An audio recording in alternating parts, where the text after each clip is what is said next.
how's it going everyone? Sam here with another Nomad survival video, and today we're going to be going over how to unlock every single character in this game and the best way to go about it. So for the first three characters, the Adventurer, the Crusader, and the Cultist, these are all characters that the game starts with. You don't have to purchase these. It's no big issue.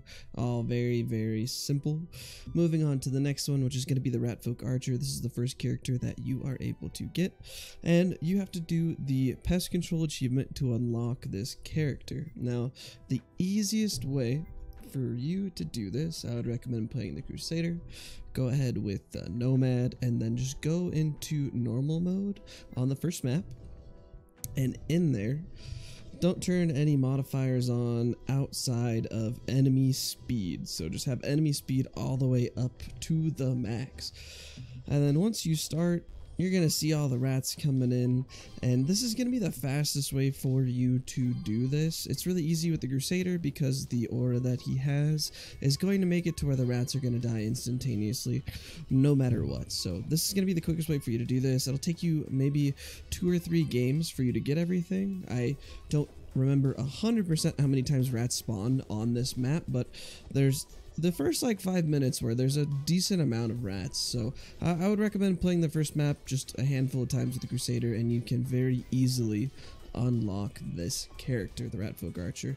You're gonna have to purchase him in the store, but it's a very cheap purchase. The next one is going to be the Divine. The Divine is another character that you have to unlock, and for this you're going to have to defeat the final boss of the first map. I'm not going to go, and record this. Basically, the easiest way to destroy that first boss is going to be with the Crusader as well. The Crusader is definitely the safest pick for characters in regards to the first map clear, so I highly recommend you play the Crusader. You're not going to have any issues. The only thing that might pop up is you might struggle a little bit with the slime boss. The slime boss is this boss that spawns at 14 minutes on that map. It has the highest HP, and it's definitely the most difficult for new players to deal with. I just recommend you picking up Chain Light Shock 100%, and then make sure you get your SP regen up as high as possible. This is going to make it to where you're going to be spamming that ability. You're going to have a really big aura basically. And Chain Light Shock does a ton of damage early on in the game when you don't have any upgrades to your name. So that's going to make it to where you're going to be able to clear out all the extra mobs very quickly. The other piece of advice I'd like to give you in regards to just bosses on all of the maps, don't feel like you need to kill the boss immediately. There is no negative of having the boss be spawned. You just have to dodge a couple more abilities, but for the most part, as long as you're staying on the move, this isn't that big of a deal. They're just an extra character that has a lot more HP. The negative is that they obviously deal a lot more damage, so if you do get cornered for whatever reason, you're not going to have a good time, but in the first and the second map, you're very rarely going to run into that. The third map is the only map that I would say people might get stuck, so don't feel like you need to kill the boss immediately. Don't put yourself in a bad situation where, oh, it's me or the boss, and you get like cornered, especially with the slime boss, because it spawns so many slimes during that time. So I highly recommend just play it safe. You'll get it 100%. And the next character is going to be the Quickling.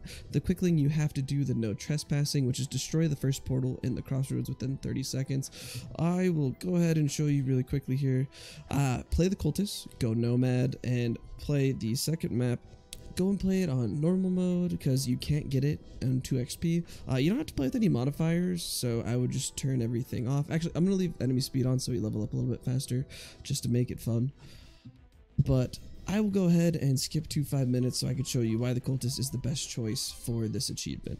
Alright, we're coming up on 5 minutes here, and all I can say in regards to what you need to just get to this point, I would get, Colorless Glyph. That's really all you need. Colorless Glyph clear basically every single mob for the first 5 minutes, and you won't have to worry about it at all. The second thing I would recommend is when it's coming around to 5 minutes, make sure that you're not standing in the middle of the map. You want to try and have it spawn in the middle there, so being on the outside, in my opinion, helps a little bit. It definitely makes it to where there's a higher chance, I think, but I do know that it can spawn there anyways, regardless. And as you can see, the portal is dead within the first 30 seconds. The reason why I would recommend the cultist is because the cultist can actually target the map events with its ability. So all these map events, the crystal chests on the first map, the portals on the second map, and the red crystals on the third map, they're all technically enemies. So the cultist can actually one-shot them. So this is going to make it significantly easier for you. It's much less of a worry. You can do it with a crusader, you can do it with any other class, but the cultist is just the most consistent when it comes to actually getting this portal down in the first 30 seconds. I don't recommend anything. You could pick up movement speed if you're really worried about getting down here as fast as possible, but there's no particular weapon skill or passive that you need. You just need to make sure you get within a range of the portal, and the cultist will do the rest. Moving on to the next character, we're going to be looking at the Necromancer. Necromancer, a really fun class. I do enjoy it a lot, and the Necromancer isn't one of the most difficult ones to do. It's just slay 1,000 zombies. This is really straightforward. You could take a look at the cultist earlier. The first mobs that spawn on the second map are going to be those zombies, and if you just go in there with any character you want, you can play the Divine, you can play the Quickling, doesn't really matter. The Quickling might be the best bet, and then just turn the modifier for the enemy movement speed up to 300%, pick up colorless glyph as early as possible, and you're pretty much good to go. You'll get that in like 1 or 2 games. It's very easy. So that's a very simple one. The Necromancer is a little bit more expensive, but all of these unlocks are very cheap so that you're able to access them the second that you unlock them. Next, we're going to be moving on to the Knight. Now, the Knight and the Whisperer are 2 of the harder characters to actually unlock. The Knight is definitely a really big increase in difficulty, so you're gonna have to defeat the third map. So the third map came out during the 4th large update, and it is definitely a huge jump in difficulty. Down below, I'll go ahead and link my Ruined Dungeon map guide. It's basically all the tips and tricks on what you might need to do if you're having issues in certain locations and at certain times.